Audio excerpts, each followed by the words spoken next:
गौतम ऋषिଙ୍କ पुओଙ୍କର नाम थिला शरद्वान। से तीर धरी जन्म होइथिले।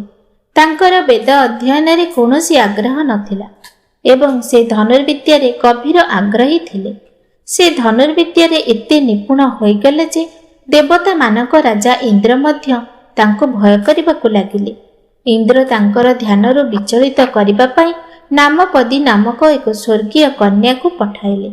तांको सौंदर्यर प्रभाव रे कृप नामक एक पुत्र जन्मिला एवं तांको अन्य अक्षांशरु कृपी नामक एक कन्या जन्म हैला। कृप तांको पितांको परि धनुर्विद्यारे पारंगम होइगले। भीष्म तांको पांडव एवं कौरव मानकु शिक्षा देबा पई नियुक्त कले एवं कृपाचार्य भावरे परिचित हेले।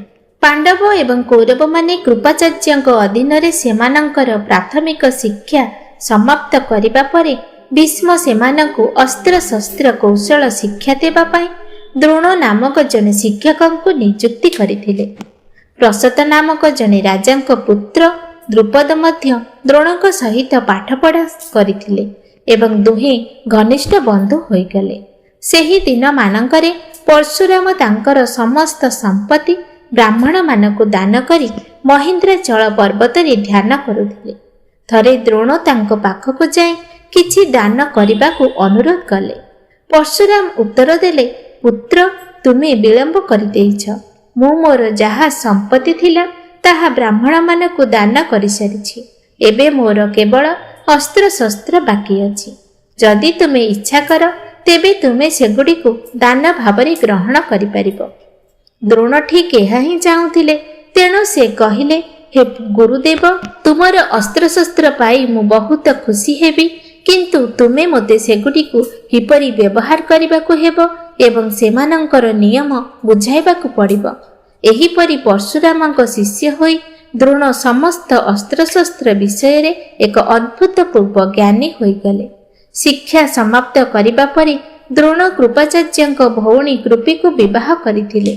सेमानंकर एक पुत्र संतान जन्म होइथिला।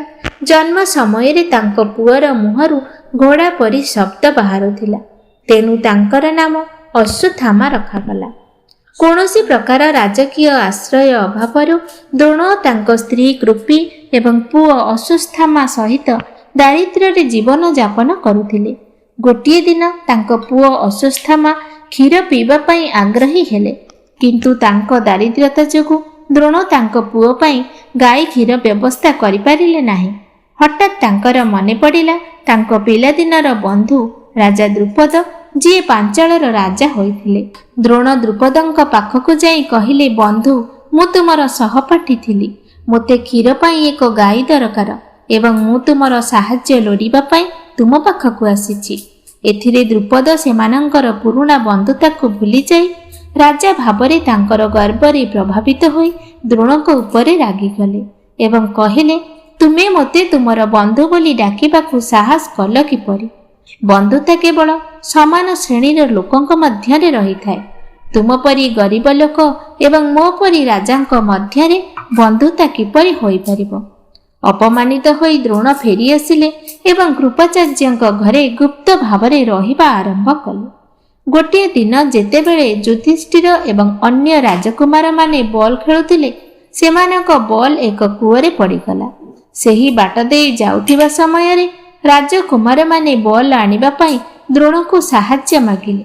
द्रोण कहिले, जदि तुमे मोर एवं मो परिवार पई खाद्य जोगाई देब तेबे मु तुमर बॉल को खोजी आनिबी। युधिष्ठिर कहिले, प्रभु जदि आमर पितामह अनुमति दियंती तेबे आपण सबुदिन पई खाई परिबे। द्रोणाचार्य तुरंत किछि डाळ नै प्रत्येक डाଳରେ गोटिए मंत्र उच्चारण कले एवं गोटिए डाଳରେ बॉल को बिद्ध कले।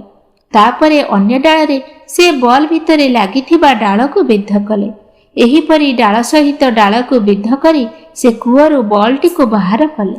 एही आश्चर्यजनक परीक्षण विषय रे जानिबा परे एवं द्रोण समस्त विषय रे जने महान विद्वान बोली जानिबा परे भीष्म पितामह तांकु राजकुमार मानक उच्च शिक्षा पाई नियुक्त करी राजकीय पृष्ठपोषकतारे नेइथिले एवं से द्रोणाचार्य नाम रे प्रसिद्ध होइथिले।